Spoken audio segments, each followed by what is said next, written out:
Gold trusted gold buyers తాకట్టులో ఉన్న బంగారాన్ని విడిపించి ఈ రోజు ఉన్న మార్కెట్ ధరకే కొనబడును. మరిన్ని వివరాలకు సంప్రదించండి 7771077720.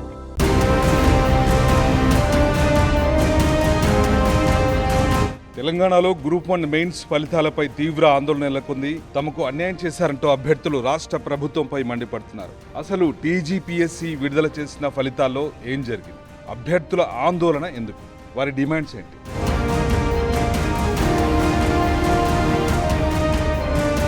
రాష్ట్రంలో టీజీపీఎస్సీ ఇటీవల విడుదల చేసిన గ్రూప్ 1 మెయిన్స్ ఫలితాలపై తీవ్రమైన అభ్యంతరాలైతే వ్యక్తమవుతున్నాయి. ముఖ్యంగా తెలుగు మీడియం విద్యార్థులకు అన్యాయం జరిగిందన్న ఆరోపణలు వస్తున్నాయి. పేపర్ వాల్యుయేషన్లో పెద్ద ఎత్తున లోపాలు జరిగాయని విమర్శలైతే వస్తున్నాయి.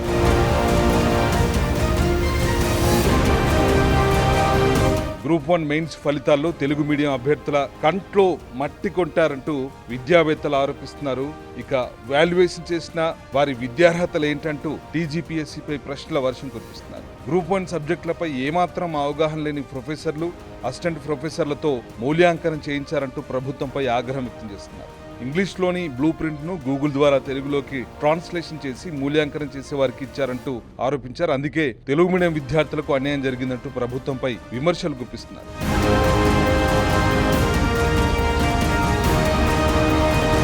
ఈ క్రమంలోనే ప్రభుత్వం ముందుకు పలు డిమాండ్లు వస్తున్నాయి. అందులో ప్రధానంగా గ్రూప్ 2, 3 తరహాలో గ్రూప్ 1లో కూడా జనరల్ ర్యాంకింగ్ లిస్టును ప్రకటించాలనే డిమాండ్ వినిపిస్తోంది. అలాగే 100 మంది గ్రూప్ 1 టాపర్లలో తెలుగు మీడియం విద్యార్థులు ఎంతమంది ఉన్నారో క్లారిటీ ఇవ్వాలంటున్నారు. ఉర్దూ మీడియంలో మెయిన్స్ రాసిన 9 మంది అభ్యర్థుల్లో 450కి పైగా మార్కులు సాధించిన వారు ఎంతమంది ఉన్నారో చెప్పాలనే డిమాండ్ కూడా ఉంది. ఉర్దూ మీడియంలో ఒకరికి జనరల్ ఎస్ఏలో అత్యధికంగా 97.5% మార్కులు వచ్చాయని, దీనిపై కూడా టీజీపీఎస్సీ వివరణ ఇవ్వాలంటూ డిమాండ్స్ వ్యక్తమవుతున్నాయి.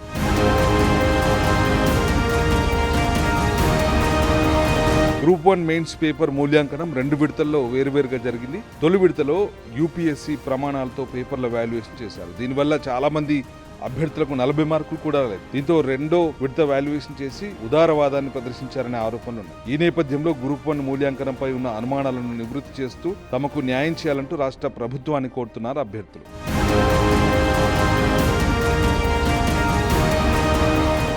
మరిన్ని వీడియోస్ కోసం ఛానల్ ని సబ్స్క్రైబ్ చేయండి. లేటెస్ట్ అప్డేట్స్ కోసం వాట్సాప్ ఛానల్ ని ఫాలో అవ్వండి. ఆ లింక్ డిస్క్రిప్షన్ లో ఉంది.